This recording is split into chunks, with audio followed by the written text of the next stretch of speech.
Contador. De parte de todos en Element, nos da mucho gusto estar hosteando este tipo de eventos con la industria para poder estar generando información de valor primero y luego creando ese conocimiento educacional que todos ustedes buscan día a día. Es muy importante para las personas que estamos en esta industria conocer cuál es ese dilema, cuál es ese ABC, cuál es esa guía, qué tengo que hacer, cómo lo puedo hacer, en dónde está esa información, cómo la podemos obtener.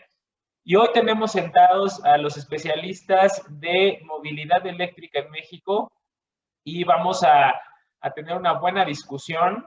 Desde ahora ustedes van a encontrar dentro de su panel de Zoom que están conectados una parte que dice Q&A. Les pido que desde ahora ya empiecen a mandarnos todas sus preguntas. Estamos listos para poder contestarlas.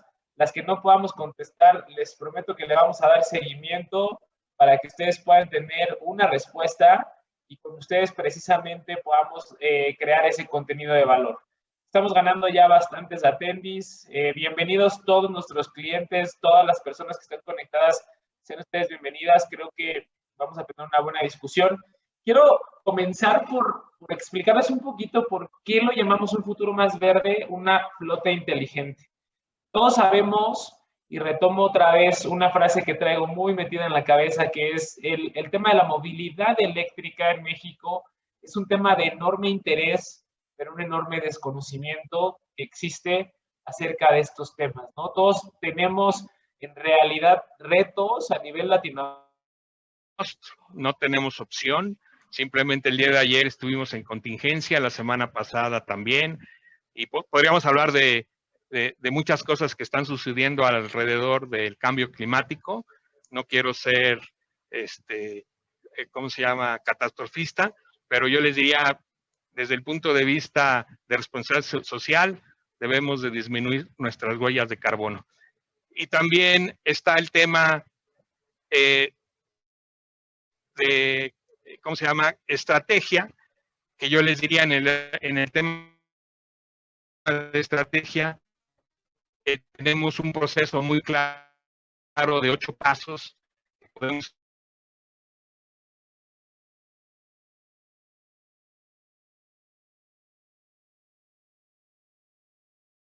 en su momento compartir con ustedes, que va pues desde definir esas metas y objetivos. Claro, el tema, me paso a otro tema importante. Ahorita vamos a retomar todos los temas de los pasos, las cosas que estamos teniendo acerca de estos proyectos de movilidad. Pero quiero dirigir una pregunta a Arturo para aprovechar el tiempo que te vamos a tener por acá. Arturo, muchas gracias de verdad por el espacio. Pero quería saber, de tu lado, ¿cuáles crees que sean los beneficios o implicaciones que se está considerando dentro del marco legislativo para poder evolucionar la flota hacia este tema de movilidad eléctrica? ¿Y qué cambios habrá en la agenda pública, en la política pública respecto a nuevas tendencias de movilidad? O sea, es un tema muy importante para toda la gente que nos escucha. Creo que siempre estamos por ahí tratando de darle este vuelco, pero bueno, estás tú para explicárnoslo. Claro, Miguel. Voy a hacer un esfuerzo por retomar partes de lo que señalaron Pablo y Paco. Pablo, de manera muy general, se refirió al tema de la acción climática y Paco, en términos muy generales, habló de un reto que tiene que ver con la movilidad urbana. Y en este sentido, para tratar de entender las oportunidades que tiene la movilidad eléctrica en la ciudad, déjenme darles algunas cifras. En el tema del cambio climático, a nivel mundial, el sector transporte es uno de los principales emisores de contaminantes. En todo el mundo, el sector transporte participa con el 30% de las emisiones contaminantes que hay en el planeta Tierra, lo que habla de una necesidad muy particular por introducir tecnologías que no contaminen o que sean más favorables con el medio ambiente. Y en el tema que hablaba Paco con respecto a la movilidad urbana, se sabe que en la medida en que digamos, vayamos transitando hacia el futuro, las poblaciones rurales van a ir moviéndose hacia las ciudades, lo que va a ser más costoso los traslados en términos de costos y de tiempos. Y esto tiene un impacto para todas las ciudades. Este es el contexto general que están observando los gobiernos a nivel mundial y en el cual México digamos, no es ajeno. Se sabe, si uno sigue la agenda pública, que la prioridad para este gobierno estaba enfocada en la producción de combustibles fósiles, en la producción digamos, de gasolinas, de diésel, que vienen del petróleo y sus derivados. Sin embargo, el gobierno no es ajeno a estas tendencias globales que ya me he referido, y en este sentido, gradualmente ha venido tomando conciencia. Hay un área muy oportunidad, pero gradualmente ha venido tomando conciencia con respecto a los beneficios que lleva la utilización de tecnologías como la eléctrica en el transporte. Beneficios, me enfoco en lo que señalabas, Miguel, no solamente para el medio ambiente, que son muy importantes, sino beneficios económicos, tanto para las finanzas públicas como para los consumidores o los ciudadanos. Beneficios, ya me refería, de reducción de contaminantes en la atmósfera, pero para los consumidores, por ejemplo, tener un auto eléctrico es 70 o 90% más barato en un periodo determinado que tener un auto de combustión interna. En fin, hay beneficios muy particulares tanto del lado del medio ambiente, como de la eficiencia energética, como de la economía para las finanzas públicas y los consumidores, que hablan de una oportunidad para la movilidad eléctrica. Y en este sentido, las autoridades trabajan de manera, digamos, tímida, por darle un adjetivo, en una estrategia nacional de movilidad eléctrica desde el lado de la Semarnat o desde el lado de la CONUE de la eficiencia energética. Esto, desde mi muy particular punto de vista, son a rasgos generales lo que estamos observando desde la esfera pública. Muchas gracias, Arturo. Es bien importante el tema. No sé, ¿qué opinas, Pablo, acerca de la agenda pública? Y a lo mejor podemos, desde la industria de flotas, modelar la pregunta hacia el tema de cómo ven los incentivos en la industria de flota. Mira, sí, definitivamente lo que se ha demostrado es que los gobiernos que incentivan o los países donde se incentiva el uso del vehículo eléctrico, pues ha crecido en mayores tasas, ¿no? Sobre todo en China, por ejemplo, o en Europa, que son casos de éxito. Sin embargo, yo estoy convencido que no le debemos dejar todo al gobierno, sino que realmente es una responsabilidad social de nosotros, las empresas, la sociedad, los individuos, de pues responder ante este reto y nosotros dar la solución, ¿no? Definitivamente en estas evaluaciones tienen que ver los famosos retornos sobre las inversiones, ¿no? Te hablaba Paco, ¿no? Que el vehículo eléctrico, pues en el tiempo es mejor que el vehículo a combustión, y definitivamente los números ya dan, o sea, estamos convencidos. Entonces, mi punto de vista es, pues bien, todo lo que haga el gobierno ayudará, bienvenido, pero realmente nosotros como sociedad civil y como iniciativa privada, con la ayuda del gobierno, pues debemos de trabajar y resolver los retos que tenemos, ¿no? Y ahí está, y se puede, y la verdad es que los números dan, ¿no? Tengo un cliente que dice, es que los números tienen que dar, sí, los números dan, y haciendo la correcta justificación y siguiendo la correcta estrategia, los números dan. Ese sería mi punto de vista, Miguel. Los números dan, esa es una buena frase, y nos van a dar para que toda la gente tenga movilidad eléctrica en México. Arturo, yo quería regresar tantito, me salté para escuchar otra opinión, pero pensando en la agenda pública, un poquito lo acabas de comentar de manera general. Yo creo que todos los que nos están escuchando tienen alguna duda de algún panorama desde tu lado que veas, ¿se va a acelerar? ¿Se va a alentar? ¿Qué pasará a lo mejor en 2021 y 2022? Claro, Miguel. Bueno, en el horizonte de corto plazo lo que estamos viendo es un proceso electoral que en términos públicos va a definir mucho lo que será la agenda pública para los próximos 3 años y definirá las prioridades en materia energética, en materia ambiental, en materia económica, en materia de movilidad, dependiendo de la conformación del Congreso.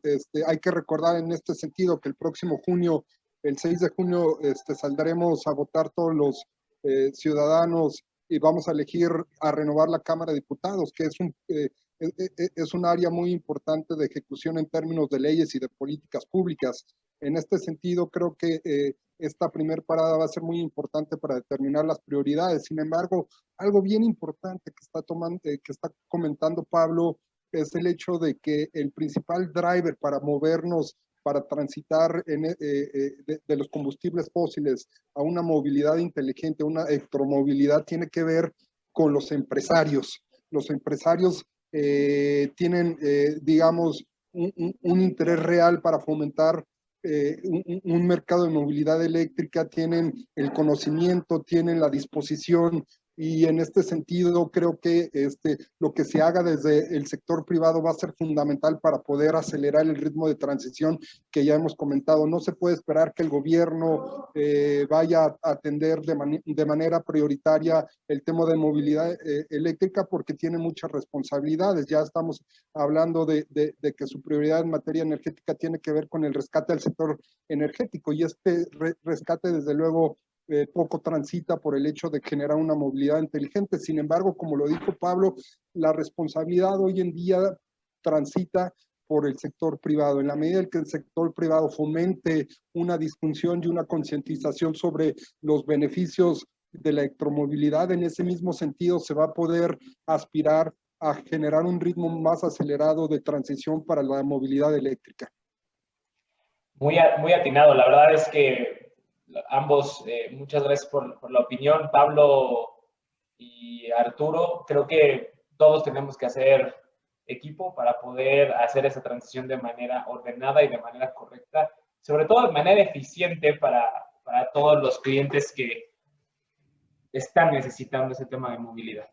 Es claro y conciso que los incentivos en nuestro país están ahí, ¿no? Por decirlo así.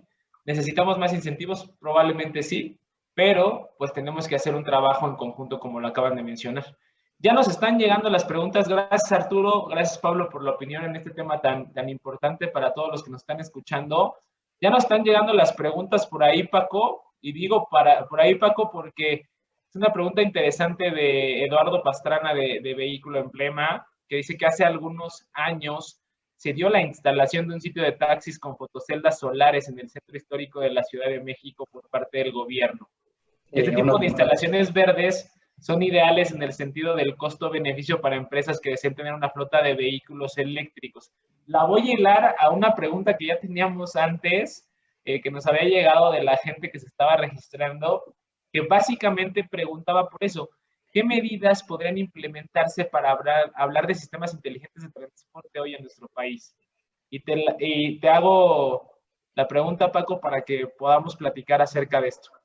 Sí, claro. Mira, justo esos cargadores que están en el centro histórico con celdas solares tenían unos cargadores General Electric. Creo que ya es tema para otro panel el hablar de qué pasó con de los taxis eléctricos de Ciudad de México. Pero para responder a tu pregunta, voy a tomar como referencia el marco teórico de la Agencia Internacional de Energía, donde nos proponen 3 pilares. El primero es evitar, el segundo es cambiar y el tercero es mejorar. Cuando nosotros hablamos del primero, que es evitar, lo que queremos es evitar y reducir la necesidad de viajar. ¿Cuál es la mejor manera de no contaminar? No moviéndose. Eso es imposible. ¿Sí? Sin embargo, en la parte de evitar, que no tiene un gran costo para los gobiernos, lo primero que tenemos que hacer es regular usos de suelo, definir que a lo mejor el centro histórico sea un espacio libre de emisiones de dióxido de carbono, y de esa manera empiezas a incentivar la parte de evitar, y al poner nuevas reglas de movilidad, facilitas la transición a la movilidad eléctrica. Desde la parte de evitar, México puede hacer mucho, porque no tiene un costo económico. Sin embargo, el driver de las flotas es muy importante para reducir emisiones de dióxido de carbono y para seguirse moviendo en zonas donde probablemente solo puedan entrar con vehículos eléctricos. De ahí entramos a la segunda parte, que sería cambiar. Y a cambiar nos referimos justo con sistemas intermodales. Mi pregunta aquí es, ¿qué pasaría si en lugar de que una sola empresa se haga cargo de todo el transporte de la mercancía, haga segmentos intermodales donde vaya segmentando la secuenciación de servicios y puedas transicionar entre un autobús, un camión, una bicicleta, para ir reduciendo emisiones de dióxido de carbono y haciendo más eficiente la movilidad dentro de la ciudad? Que ahí sería un poco la parte de cambiar.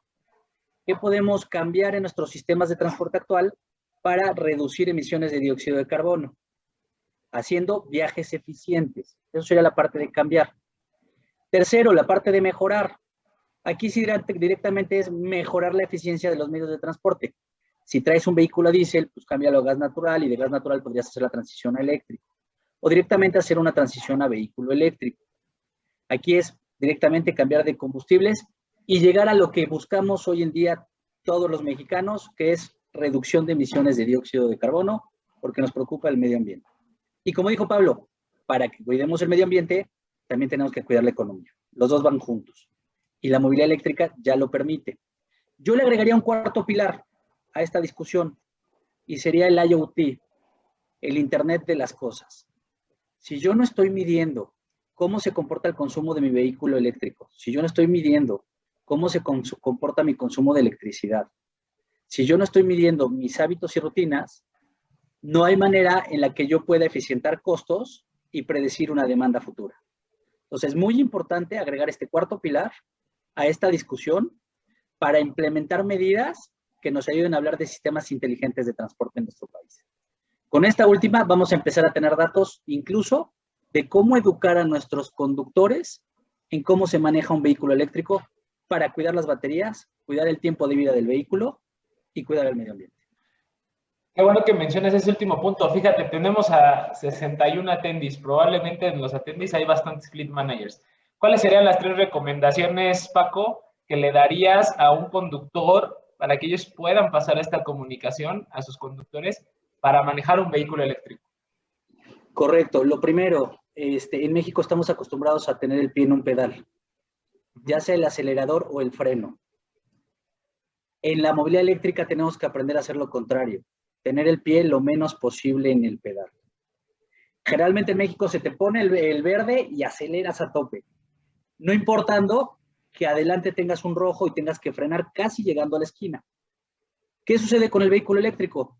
Voy a tener que apenas tocar el acelerador para tener la suficiente energía para llegar al semáforo con energía cinética, regenerando energía que le estoy inyectando a la batería.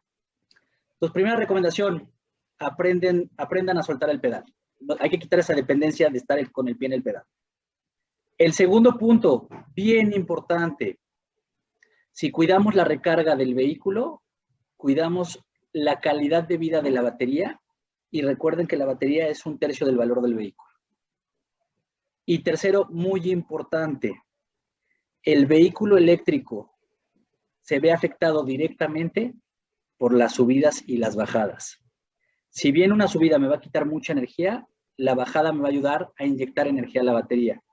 Bien importante cuando consideramos, porque aquí ya no hablamos solo de kilómetros lineales, sino que también estamos hablando de cuánta energía consumí en una pendiente y cuánta energía regeneré en la bajada. Y que no se les olvide que cuando el tráfico para el vehículo, el eléctrico no consume energía.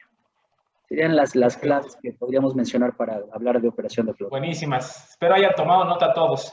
Arturo, me paso contigo. Sé que estás a punto de pasar a una... Gracias, Paco. Me paso contigo porque sé que estás a punto de pasar a una sesión. Quisiera preguntarte algo, que vamos a empezar con un tema que ha sido muy importante. ¿Cuáles son las áreas de oportunidad que visualizas en torno a la infraestructura, tanto público como privada, y que esto pueda abastecer nuestras necesidades y las que estarían por venir? Mira, algo que ya comentó Paco, que tiene que ver con el hecho de que En México tenemos un porcentaje de electrificación superior al 98.8%, es decir, prácticamente todo el territorio nacional tiene acceso a la energía eléctrica, y desde luego que es un beneficio que debemos aprovechar para impulsar la movilidad eléctrica, pero no basta con este hecho para que o sea, desde un punto de vista de política pública se pueda impulsar. Digamos, está ahí, pero hay que hacer más. ¿Y qué hace falta? Bueno, ya lo dijo Paco, pero déjenme resumirlo de manera sintética. Es decir, en términos de política pública, se debe pensar qué segmentos pueden ser más susceptibles de ir acelerando la transición hacia la movilidad eléctrica y mediante qué acciones. Déjenme darles un ejemplo. ¿Qué segmentos? Bueno, el transporte público. El transporte público es un segmento en el cual se puede impulsar la movilidad eléctrica mediante políticas públicas, porque el gobierno puede, digamos, generar convenios con los privados para que se hagan cargo del transporte público y puede existir una movilidad. Esas son acciones que facilitarían y acelerarían la transición hacia una movilidad eléctrica. Es el único. También podríamos estar hablando de incentivos fiscales para acceder a mejores, en mejores términos a los autos eléctricos para los particulares. En fin, yo lo único que quiero sintetizar es tenemos una ventaja muy clara porque en términos generales tenemos acceso a la electricidad. 2, tenemos que ir pensando en qué segmentos y mediante qué acciones para poderlo hacerlo realidad. Y 3, y para cerrar, en esta conceptualización, insisto, reitero, el sector privado juega un driver importantísimo. Hay que insistirle a la autoridad, amigos, hay que concientizarlos, hay que hacerle resaltar que no solamente se trata de un beneficio ambiental, como ya hablamos, no solamente se trata de un beneficio de eficiencia energética, sino un beneficio sobre... Con gusto se las contestaré. Gracias, Arturo. Oigan, y pues me sigo con el tema. Pablo, empecemos al tema más... O sea, el acceso a la energía eléctrica existe en este país y en cantidades suficientes. Y además esto pasa por un cambio de paradigma. Nosotros estamos acostumbrados a hacer a nuestro día, como particulares o con flotas, a decir, bueno, en el día yo tengo que en mi ruta asegurarme y pasar por una gasolinera, ¿no? Una estación de servicio para cargar mi combustible, ¿no? Y ya es parte, y bueno, y alrededor de eso pues hay varios temas, ¿no?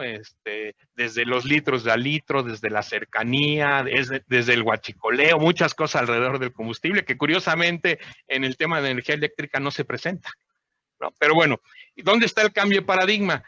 Y yo creo que todos ya tenemos ese paradigma con nosotros. Es un vehículo eléctrico, lo debemos de pensar como un teléfono celular. ¿Ustedes cuándo cargan el teléfono celular? En la noche en su cómoda, cuando están dormidos. Pues es el tema del vehículo eléctrico es similar. O sea, se puede crear la infraestructura en nuestros patios de carga, de descarga, en nuestros almacenes, pues para instalar los cargadores y que los vehículos se carguen pues, en esas ventanas que tenemos donde están parados. Y realmente eso, existe la infraestructura, insisto, existe el conocimiento, o sea, no es rocket science instalar un cargador, honestamente, o sea, es simplemente un dispositivo que toma energía y la condiciona para poder cargar las baterías, pero no se requiere, o sea, no se requiere nada diferente a lo que nuestro gerente de mantenimiento o de proyectos conoce para instalar una maquinaria en la planta, o sea, es física sencilla, ¿no? Tiene, obviamente, hacerlo de manera inteligente, en las cantidades adecuadas, en los lugares adecuados, bueno, pues requiere todo un proceso de eso inteligente, ¿no? De toda esa estrategia de la que hablaba al principio. Pero yo lo veo como algo que hay que resolver, sí, definitivamente, pero que tenemos todas las piezas del rompecabezas para resolverlo y de manera contundente. Y les decía, los números dan, o sea, la gente, nos gustaría que el día de mañana hubiera electrolineras como gasolineras hay, no son necesarias, o sea, nosotros podemos generar nuestros propios sitios de carga, y los números, incluyendo esas inversiones que hay que hacer, que tampoco son estratosféricas, también ese es el mito de nombre. Sale casi igual que el coche, no, para nada, o sea, son acotadas, se puede hacer una infraestructura mínima, y eso se mete en los TCOs y hace que los proyectos sean rentables. Simplemente es, pues, yo digo, agarremos al toro por los cuernos y resolvamos el problema de la infraestructura, porque tenemos todos los elementos para hacerlo. Así lo vamos a poner en nuestros quotes. Gracias, Pablo. Paco, ¿qué opinamos alrededor de las áreas de oportunidad y el verdadero tamaño de estas áreas de oportunidad? Claro, mira, sí, efectivamente, como dijo Pablo, la recarga se resuelve en casa, o en nuestros centros de distribución, o en nuestros patios donde pasan la noche los vehículos. No hay necesidad de infraestructura pública. Si aún así te preocupa qué tanta infraestructura pública hay, hoy en día México ocupa el lugar número 18 a nivel mundial en infraestructura pública de recarga para vehículos eléctricos. Entonces, infraestructura hay, no la vas a necesitar, pero la hay. ¿Cuáles son los retos con los que nos vamos a enfrentar? Ya lo dije antes, la capacidad eléctrica. Tengo que ver el transformador que está fuera de mi casa, o adentro de mi edificio, o adentro de mi centro de distribución. ¿De qué tamaño es mi transformador? La CFE me dice que por norma tengo que estar entre el 60 y el 90% del tamaño de mi transformador. ¿Cuánta capacidad disponible tengo? ¿Cuánta capacidad ociosa? Y de ahí lo que tengo que hacer es recarga inteligente para aprovechar esa capacidad y mis valles para no meterme a otra tarifa o a otros costos adicionales de electricidad. Entonces, sí hay un tema de, me preocupa cuánta capacidad tengo, sí. Sin embargo, con recarga inteligente puedo mitigar esa transición, hacer una contratación con la CFE y que me puede llevar algunos meses de incremento de capacidad. ¿Dónde veo mayor oportunidad? Para la CFE, así como existe un medidor adicional para clientes residenciales, debería existir un medidor adicional para clientes en gran demanda. ¿Sí? Una media tensión horaria y una media tensión ordinaria, igual que la de gran demanda, baja tensión, deberían tener la posibilidad de contratar un medidor adicional dentro del mismo predio para su flota de vehículos eléctricos. Ese es un reto para la CFE. Reto adicional en regulación. Por norma, el país debería obligar a que todas las construcciones nuevas que incluyan cajones de estacionamiento consideren un 6% eléctrico.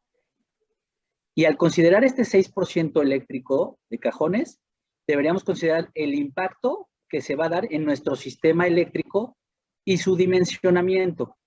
¿Por qué digo que debería ser una norma? Porque como país nos va a ahorrar muchos dolores de cabeza el tener que llegar a poner una flota en un lugar que no tiene capacidad. Si desde ahora ya estamos pensando en tener capacidad eléctrica disponible, la transición va a ser muchísimo más suave. Creo que esos son los retos y el tamaño de los retos. En cuanto a infraestructura, que es donde se ve el principal reto cuando hacemos una transición a movilidad eléctrica. Y como ya lo decía Pablo, la verdad es que la infraestructura, si la sabemos instalar y entendemos lo que realmente se requiere, no es tan costosa y se puede absorber dentro del costo total de propiedad. Tenemos dos preguntas en el panel de Q&A precisamente relacionadas con este tema, que ya sabíamos que iba a ser de grandes dudas para todos los asistentes. Voy a hacer la primera, Paco. Me gustaría que sigamos contigo para que la puedas responder o orientar. Nos la hace Alberto Mancillas, esta es la pregunta, debido a la falta de infraestructura de recarga en México, tenemos las restricciones de hacer una transición a vehículos totalmente eléctricos. ¿Cómo ven el tema de cuántas empresas han pasado a una fase de vehículos híbridos? También es válido. La verdad es que cualquier cosa que ayude a mitigar emisiones de dióxido de carbono, que te dé con tus costos, bienvenida sea. Y eventualmente será una transición para llegar a la movilidad eléctrica. Yo me dedico a promover la movilidad eléctrica y desde el campo de la movilidad eléctrica considero que es más económico mantener un vehículo eléctrico que uno que trae eléctrico y combustión. Decisión de cada flota. Hay muchas empresas que están haciendo esta transición intermedia de combustión a híbrido y de híbrido eléctrico. Es correcto. Pablo, ¿qué opinas de este tema? Bueno, es un tema interesante. Hablando de vehículos eléctricos, pues los hay en dos niveles, ¿no? Vehículos híbridos. Los híbridos que no se enchufan y los híbridos enchufables, ¿no? Los híbridos no enchufables, así normalmente, pues son los que han ganado mucha participación de mercado en los últimos años. Como dice Paco, resuelven parte del problema de disminuir las emisiones, pero no lo resuelven todo, ¿no? O sea, es una transición. Yo los veo como un vehículo, bueno, que sí tiene una muy buena eficiencia energética en cuanto a los kilómetros que da por litro de gasolina comparado contra los tradicionales, pero insisto, pues es una transición, ¿no? Como la que está proponiendo Alberto. Y los híbridos enchufables, bueno, pues se acercan todavía un poquito más al tema eléctrico. Probablemente un vehículo híbrido enchufable correctamente administrado, pues pueda incluso sobrevivir mucho del tiempo sin necesidad del motor a combustión, ¿no? Entonces sería una solución. Yo, desde mi punto de vista, sí es una solución válida los híbridos, pero yo retaría en este tema decir, bueno, si ahorita están en vehículos que le llaman otros térmicos, ¿no? Los de combustión o los ICEs también así se conocen, ¿no? Los ICE por vehículos máquinas a combustión interna, y están evaluando a la migración una flotilla eléctrica, yo les diría, vale la pena buscar brincarse ya el tema de híbrido, ¿no? Yo creo que, insisto, la tecnología, y bueno, Alberto nos dice, ¿no? Que dado que no hay infraestructura, y pues bueno, somos el país número 18, hay 2.900 cargadores instalados. Eso nos puede ayudar un poquito a mitigar ese riesgo de, bueno, me voy a quedar sin batería, pero insisto, la carga, el 90% de la carga, 80-90% de la carga se hace en casa, se hace en nuestras empresas, no se hace en vía pública. Entonces, en ese tema sí discrepo en el tema de decir, sí hay los elementos para resolver el tema de la infraestructura. Y justo nos hace otra pregunta Alberto Mancillas también, que dice, para la flota de este tipo de vehículos que se ofrecen como beneficio, ahí estamos acotando bastante el tema, ¿no? Un vehículo beneficio. ¿Cómo se ha manejado el tema de la instalación del centro de carga en las casas de los usuarios? ¿Y cómo podrían manejar la salida de un empleado? Claro, digo, desde nuestro lado lo que se hace es, el cargador eléctrico se conecta en la casa del empleado, el cargador viene conectado a internet y desde ahí tú puedes netear cuánto consumo está teniendo tu empleado en su domicilio. Dos opciones: le transfieres el costo de electricidad vinculado al recibo en PDVT que está vinculado a su casa. Ahí lo que puedes hacer es dejarle en comodato el cargador y tú sacas el contrato de luz a nombre de la empresa. Dado que hay un comodato de ese cargador para tu empleado, hay forma de comprobar a la CFE la legal propiedad para tener el vínculo con ese medidor. Y de esa manera, cuando tu empleado se va, pues ya tendrías que aplicar los mecanismos para recuperar ese comodato. Exacto, perfecto. Y me paso es que están llegándonos muchísimas preguntas, pero no quiero dejar de contestar ninguna. Hay una pregunta interesante, Paco, y si quieres nos seguimos contigo, ¿estará pensando la reconversión de vehículos de combustión a eléctricos? Fíjate que últimamente, apenas la semana pasada estuve en un panel donde nos presentaban la conversión de vehículos de combustión a eléctricos para empresas de bebidas y alimentos. Me llamó mucho la atención porque el camión ya está circulando. De hecho, la foto la tomaron en la Condesa cuando vi ese camioncito.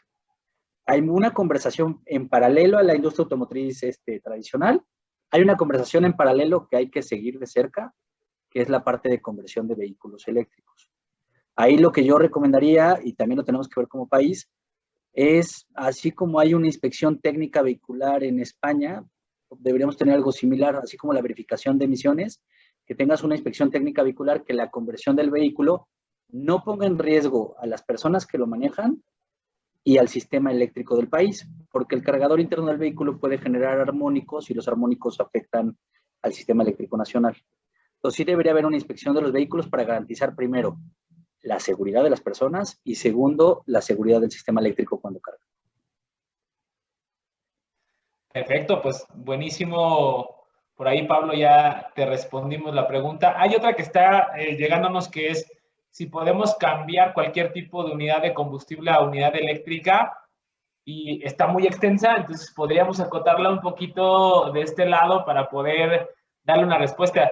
¿Qué opinas de esto, Pablo? Y vamos a relacionarlo un poquito con el tema del momento idóneo para cambiar de movilidad de combustión interna a movilidad eléctrica.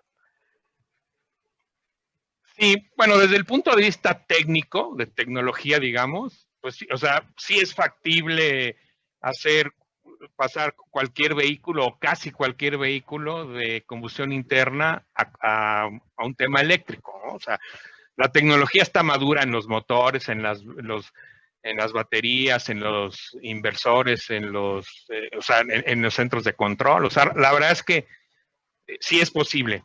Obviamente eso pasa por un tema de análisis costo-beneficio, ¿no? O sea, realmente este escenario de tengo un vehículo a combustión y le hago un overhaul y lo paso a eléctrico, pues hay que hacer el famoso costo-beneficio y ver qué tan rentable es contra comprar un vehículo eléctrico de origen, ¿no? Pero técnicamente es factible.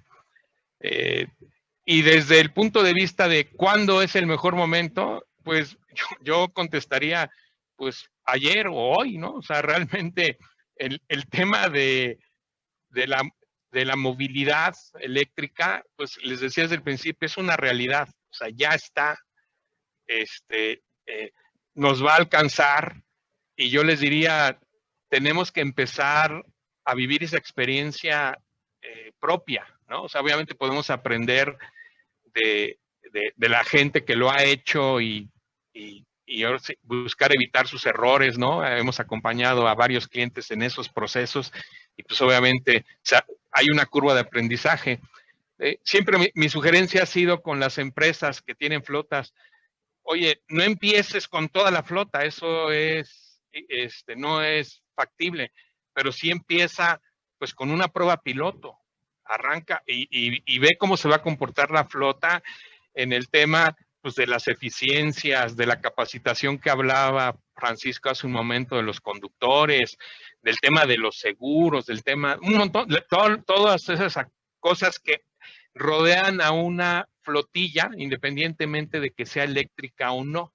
O sea, es más, ahorita hemos hablado, el título es movilidad inteligente, no solamente hay movilidad inteligente eléctrica, ¿no? O sea, hay alternativas en gas natural y en la realidad, pues, ahora sí que este tema de la tecnología en cuanto a nuevos motores, pues seguirá siempre sorprendiéndonos y además hay muchos incentivos pues para ir mejorando lo que hay, ¿no? Entonces, la movilidad eléctrica sí es la tendencia, sí va a resolver la mayoría de los casos, pero habrá otros momentos o otras aplicaciones donde se requiera otro tipo de ¿cómo se llama?, de movilidad. Ok, no, perfecto. La verdad es que es un punto bien importante para todos. Gracias a los que nos están preguntando esto. Paco, otra pregunta que está por aquí, creo que podrías ayudarnos a contestarla. Está dividida en dos y me gustó y la dejé al último para que podamos seguir ahí discutiendo, ¿no? ¿Cómo visualizan, así nos pregunta Marilú Fuentes, cómo visualizan el equilibrio de las inversiones gubernamentales y privadas, que ya lo mencionamos al principio, ¿no? Tenemos que ser un equipo, para tener la infraestructura de ciudades electrificadas con calles, semáforos, etcétera? Esa es la primera parte. Y las inversiones de adquirir vehículos limpios, si de entrada no a nivel nacional, el DUPA, no sé qué está tratando de decir ahí, pero contestemos la primera parte, Paco. ¿Qué te parece? ¿Cómo visualizamos el tema gubernamental y el tema privado en inversión? Claro, mira, primero la parte gubernamental. Hace tiempo estuve en un foro para Latinoamérica y la gente estaba muy preocupada por cómo le íbamos a hacer con los coches autónomos. Y querían hablar de coches autónomos. En ese foro me acuerdo que les dije, primero hay que pintar bien las calles de nuestras ciudades. Porque un vehículo autónomo, si no están bien pintadas las calles, no tiene líneas que lo van a guiar. Entonces, como países de Latinoamérica, con México con sus características, tiene sus propios retos y los tiene que ir abordando conforme a cada gobierno le dé la capacidad. Sí es algo que se tiene que atender, tenemos que atender el cómo logramos hacer que el Internet de las cosas beneficie la movilidad de la ciudad y reduzca los tiempos que pasamos en el tráfico. La verdad es que un promedio de 13 kilómetros por hora en la Ciudad de México, pues ya dentro de poco va a ser mejor caminar que tener un coche para los usuarios de la ciudad. Entonces sí nos conviene mucho el hacer más eficiente esto. Algo que nos vino a demostrar la pandemia es que las flotas de reparto y de alimentos a bebida crecieron enormemente, mientras que las flotas de usuarios particulares disminuyeron. Y creo que puede ser una invitación también a empezar a usar transporte público y otros tipos de transporte una vez que las medidas sanitarias lo permitan. Pero sí creo que todavía es un reto para cada ciudad, para cada gobierno, el ir viendo qué camino van a hacer, cuál es su mapa de ruta, para poder llegar a esas ciudades inteligentes que nos permiten vivirlas con mayor calidad de vida. Bien, perfectamente explicado ahí para la persona que nos preguntó, Marilu. Esperemos que te hayamos resuelto tu duda. Y me paso un poquito para ambos. Una última pregunta que vamos a responder por aquí. Hablando, ya hablamos del tema de que tenemos que cambiar el mindset de carga. Eso es muy importante, ¿no? El mindset de carga, como lo dicen todos, es la noche, con tu celular. Es otro tipo de ambiente el que vas a vivir cuando tengas un vehículo eléctrico. Y por aquí nos hacen llegar una pregunta, Alejandra Flores, que dice, en mi caso, mi flota pertenece al sector industrial de la construcción y honestamente los modelos híbridos y eléctricos que existen hoy en el mercado los considera de lujo y muy pequeños. Mi necesidad son vehículos pick-up o sedanes con capacidad máxima en cajuela. ¿Qué me podrían decir acerca de este tipo de marcas que estén mandando este tipo de vehículos? Tu opinión, Paco, y después pasamos, si quieres, Pablo, desde el lado de flota, cómo podemos ayudar a Alejandra con ese tipo. Claro, cada vez hay más opciones en el mercado. Ahorita estamos, de hecho, validando opciones de vehículos de 3,5 toneladas y vamos a seguir viendo de diferentes tamaños, hasta tractocamiones. Ya se está hablando de traer algunos a México. En este año vamos a ver muchísimas más marcas y más vehículos de diferentes dimensiones. Y no tanto como lo que estábamos acostumbrados a ver, que es el vehículo de lujo, que mucho lo vemos porque le invierten más a mercadotecnia. Es correcto. Pablo, ¿qué hay desde la administración de flota? ¿Cómo podemos decirle a Alejandra que sí existen este tipo de vehículos y sí puede ella migrarse? Sí, bueno, les decía, en la estrategia, uno de los puntos es precisamente identificar el uso, ¿no?, del vehículo. Creo que nos ha dado algunas pautas, ¿no? Un auto, vehículos pequeños, medianos, con capacidad de carga grande, ¿no?, tipo pickups. Probablemente en este momento una específica que la resuelva no la hay, pero sí hay vagonetas eléctricas, ¿no?, que pueden fungir esa función, o sea, y es uno de los segmentos que está creciendo más rápido, ¿no?, realmente, por las empresas de mensajería. Entonces, y las hay de todos los tamaños, desde pequeñas que tienen incluso la cajuela más grande que un sedán, ¿no?, y el acceso más fácil. Entonces, yo creo que ¿cómo podemos ayudar? Pues realmente entendiendo bien la necesidad, ¿no? Y ir más a fondo en esta necesidad, evaluando las opciones. La verdad es que pues vivimos en un mundo global, y pues es muy fácil ya importar vehículos de otros países, ¿no? Y nosotros ayudamos a este tipo de clientes pues a resolver temas de mantenimientos, de altas, o sea, los acompañamos en todo este proceso. Entonces, como lo decía, ¿no?, sí es un reto, diagonal un problema, pero nuevamente tiene solución. O sea, sentarse, identificar las variables y encontrar con ese deseo de resolverlo, pues, qué se puede hacer. Y definitivamente estoy yo convencido de que los números van a dar. O sea, que si encontramos el vehículo correcto, en la aplicación correcta, con los tiempos de carga correctos, las distancias correctas, que requiere inteligencia, que estoy seguro que en todos los que nos atienden, lo que sobra son ganas e inteligencia, vamos a resolver los problemas juntos con ellos. Es perfecta.